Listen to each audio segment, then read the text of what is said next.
अस्सलाम वालेकुम दोस्तों।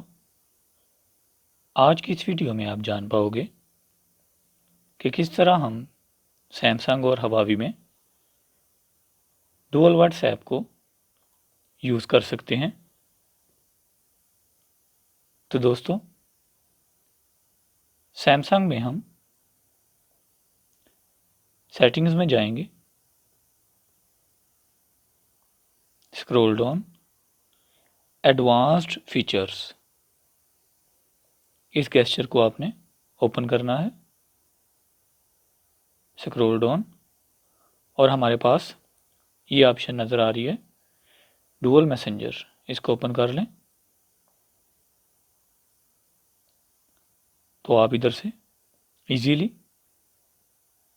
व्हाट्सएप को एनेबल करके डुअल मैसेंजर डाउनलोड कर सकते हैं और यूज़ कर सकते हैं। इसी तरह फेसबुक और मैसेंजर भी। तो दोस्तों,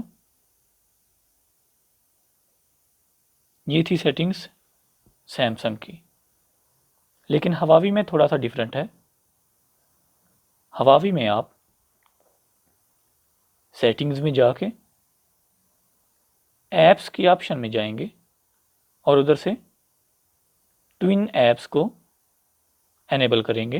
ट्विन ऐप, इसको एनेबल करेंगे आप, तो आप डुअल मैसेंजर या व्हाट्सएप को यूज़ कर सकेंगे।